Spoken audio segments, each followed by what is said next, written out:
Greetings, everyone. This is Fred Coulter. Welcome to Church at Home. Church at Home is sponsored by the Christian Biblical Church of God, and we are dedicated to restoring original Christianity for today, and to understand the meaning of the Bible, the truth of the Word of God, the truth of the Sabbath, Passover, and holy days of God, and what they mean and how that fits into all of the prophecies coming down at the end time. How it fit into events in the past. This is why we are to understand the things in the Old Testament, because the physical comes first, then the spiritual. We are to understand the events that happened to the children of Israel as they came out of Egypt, because Paul says these are examples, and the Greek there is translated types. So we have the physical type, then we have the spiritual. Now the children of Israel were making their way out of the land of Egypt. And God did something for a purpose, because God does everything for a purpose. But here the children of Israel, as they are happy, they're really celebrating, they're glad that they've gotten out of Egypt and that they have been able to escape Pharaoh, escape all of the slave work that they were doing and the stomping in mud and straw to make bricks so that the Egyptians could make their cities and houses and all of those things. Now they left with lots of gold and lots of silver and lots of clothing. They left with all their children, all their livestock. And here was a group of about 1,600,000 people. Now this was a huge group. And the Exodus was the greatest thing to hit the Middle East, if we could put it that way, at that time, and there has never been the like since. A whole nation moved, taken out of one nation, and going as they were led by their God, who fought for them, who destroyed Egypt, who killed the firstborn, who redeemed their firstborn, spared all the children of Israel, and now Moses was leading them out. But like everything else that God does, once he does something for us to bless us, then he wants to know, how are we going to handle this blessing?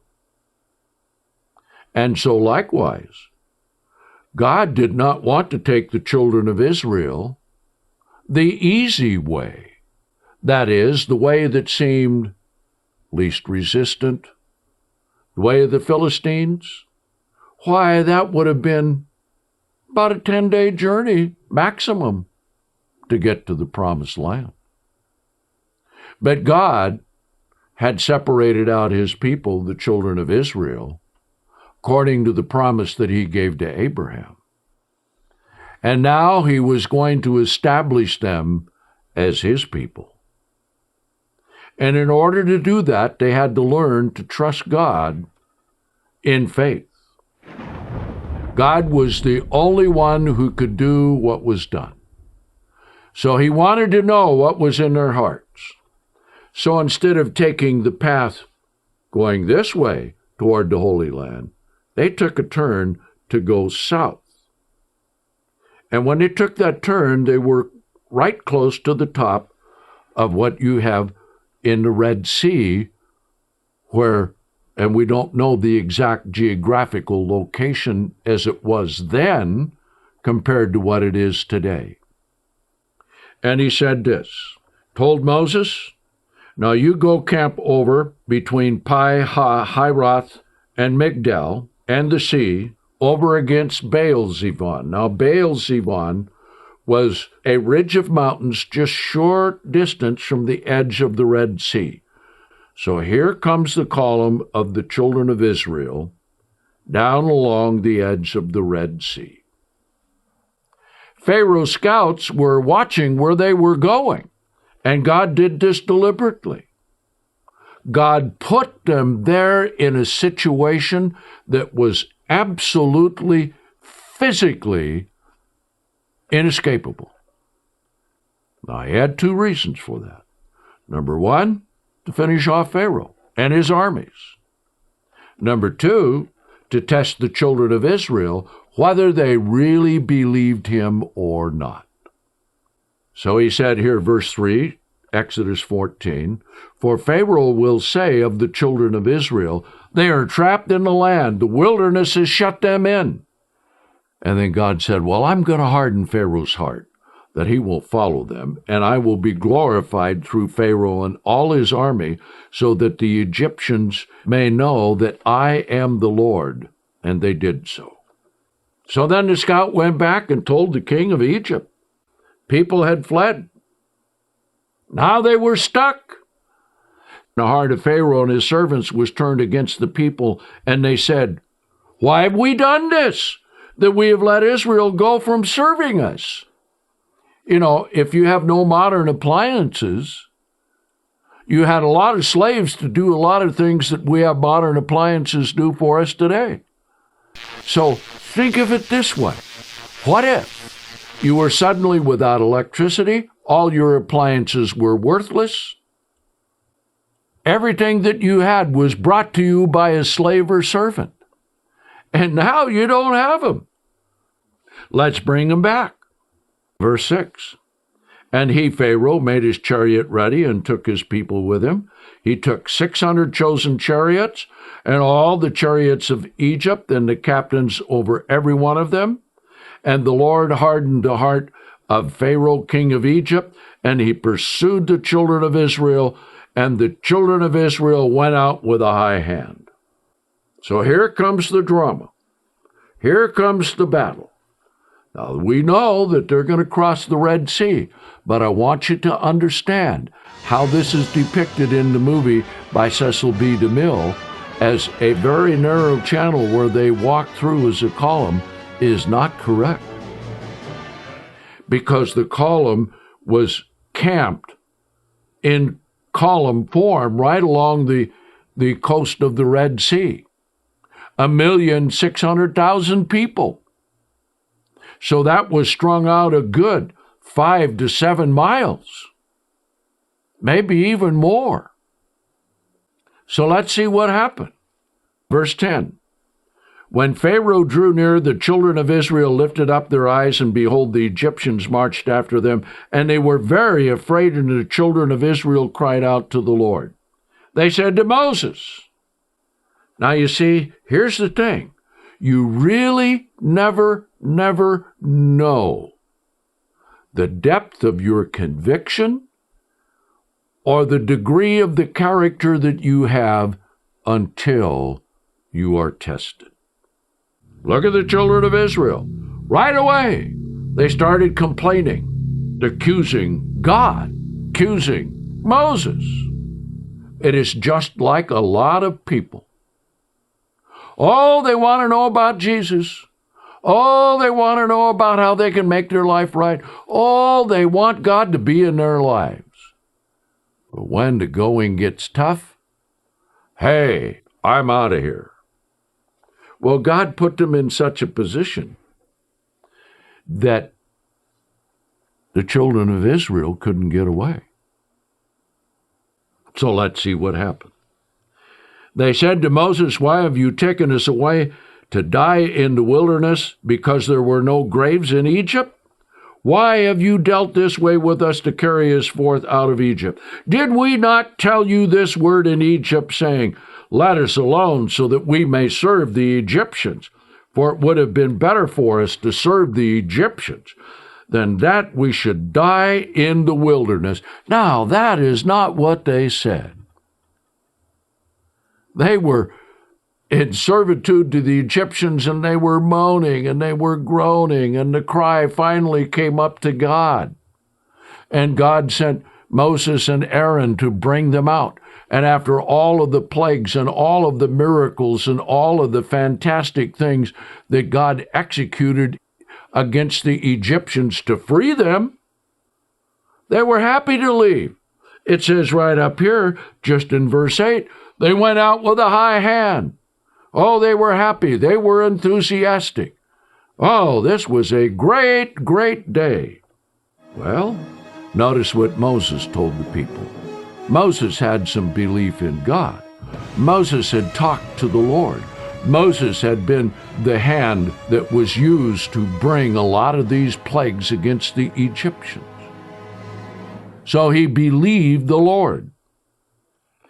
And Moses said to the people, "Fear not." Now there's a good lesson for all of us today. Do not be afraid of the circumstances. If God is for you, who can be against you? Stand still. Don't run off and try and get away, and see the salvation of the Lord, which he will work for you today. For the Egyptians whom you have seen today, you shall never see them again. The Lord shall fight for you, and you shall be still. Now that's a great lesson for all of us, even those of us living today, isn't it? Yes. Don't accuse God when things go wrong. Something happens, people always say, well, why did God do that? Or why did God allow this? Or why couldn't have God spared that? Or why did these people die? Well, the truth is, through the plan of God as revealed by his Passover and Holy Days, all of those questions are answered. Now notice, verse 14. The Lord shall fight for you, you shall be still. You want God to fight for you? You want God to handle your battles? Remember, the Lord says, vengeance is mine, I will repay. So the Lord said to Moses, why do you cry to me? Speak to the children of Israel that they go forward. Don't go back into Egypt. Don't go backward into this world.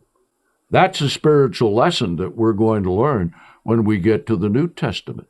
Now, this that we just read to you happened on the 6th day of the Feast of Unleavened Bread. Now then, sundown was coming. He told Moses, and you, lift up your rod and stretch your hand over the sea and divide it, and the children of Israel shall go on dry ground through the midst of the sea. And behold, I am about to harden the hearts of the Egyptians, and they shall follow them, and I will get honor for myself upon Pharaoh, and over all his army, and over his chariots, and over his horsemen. And the Egyptians shall know that I am the Lord, when I will be glorified through Pharaoh, his chariots, and horsemen. Then God intervened. You ever had God intervene in your life? Has God spared you from something that you knew an angel of God had to do that? Well, God began right then, at that moment, to show the difference between the children of Israel that God was going to save and the Egyptians that he was going to destroy. Verse 19.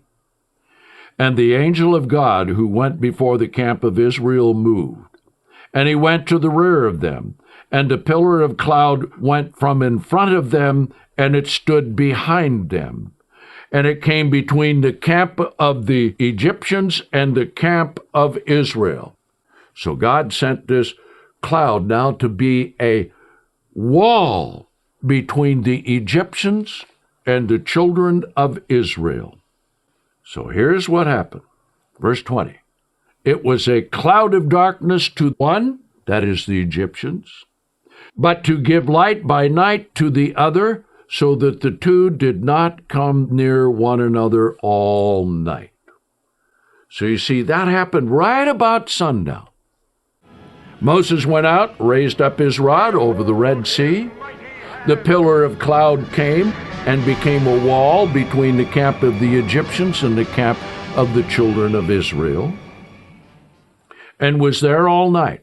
There was light for the children of Israel. So this became a tremendous thing. This moving of the Red Sea back had to be a whole at least 10 miles. It was a great miracle that God did. So let's see what happened here. Verse 21, Moses stretched out his hand over the sea, and the Lord drove the sea back with a strong wind all that night, and made the sea dry land, and the waters were divided. Now, in order for the children of Israel to cross the Red Sea, they didn't go in a column file. The column did a wide flanking movement across the Red Sea to the other shore, so all the children of Israel could get across. Now let's see what happened here. And the children of Israel went into the midst of the sea upon dry ground, and the waters were a wall to them on the right hand and on the left. And the Egyptians pursued and went in after them in the middle of the sea, all Pharaoh's horses and his chariots and his horsemen. And in the morning watch, just right about sunrise, it came to pass that the Lord looked down upon the army of the Egyptians through the pillar of fire and of the cloud, and the army of the Egyptians were thrown into confusion. Well, this was quite a thing. Question: does God know how to handle situations that are beyond your ability to take care of? Yes, he does. Will he do it? Now, this was a matter of life and death. So God put them into confusion. What a great way to handle the enemy. Could any human being do that of his or herself? No. God had the power to do it, and he did it. Furthermore, he loosened their chariot wheels and made them go heavily, so that the Egyptians said, "Let us flee from the face of Israel, for the Lord fights for them against the Egyptians." And the Lord said to Moses, "Stretch out your hand over the sea, so that the waters may come back upon the Egyptians, upon their chariots and upon their horsemen." Here are all the Israelites on the west side of the Red Sea. And they were viewing all of this, watching what was going to happen. Can you imagine how they felt when they started walking down into where the Red Sea had been? And it was dry. It was dry ground like walking on pavement. And they could get everything across very quickly because they had to get to the other side. Verse 27, Moses stretched out his hand over the sea, and the sea returned to its strength when morning appeared, and the Egyptians tried to flee from it, and the Lord overthrew the Egyptians in the middle of the sea. Now, we also have some very interesting things that are going to happen at the end of the age when Jesus Christ returns. And he is likewise going to supernaturally destroy the armies of the beast and the false prophet and the civilizations of this world that are fighting against the return of Christ. Just as this was a tremendous situation here, a great thing in history that happened. And there are a lot of historical witnesses now that are being found to record the things that happened in Egypt that weren't known years ago, which verify exactly what happened. Let's continue on. And the waters returned and covered the chariots and horsemen and all the armies of Pharaoh that came into the sea after them, and there did not remain so much as one of them. Now the children of Israel had a little more spoil they could pick up. Okay? Verse 30, so the Lord saved Israel that day out of the hand of the Egyptians, and Israel saw the Egyptian dead upon the seashore, and Israel saw that great work which the Lord had done upon the Egyptians, and the people feared the Lord and believed the Lord and his servant Moses. So they had a great celebration. They said, God is a man of war. God is our hero. God is the one who has led us. The Lord is mighty. The Lord is great. The Lord is over us. And so that's what occurred on the last day of the Feast of Unleavened Bread. The very first Feast of Unleavened Bread that God gave to the children of Israel. And he gave it to them to distinguish them from the Egyptians, to show that they were his people, to show that he was their God, to show that he would fight their battles for them, and regardless of their circumstances, God would take care of them. Now, how long do you suppose that lasted with the children of Israel? This is why miracles cannot produce in the people that see them eternal salvation. In 3 days, they forgot all about it. Let's read what happened. Verse 22, Exodus 15. And Moses brought Israel from the Red Sea, and they went out into the wilderness of Sur, and they went 3 days into the wilderness and found no water. Again, another test. Can God take care of us?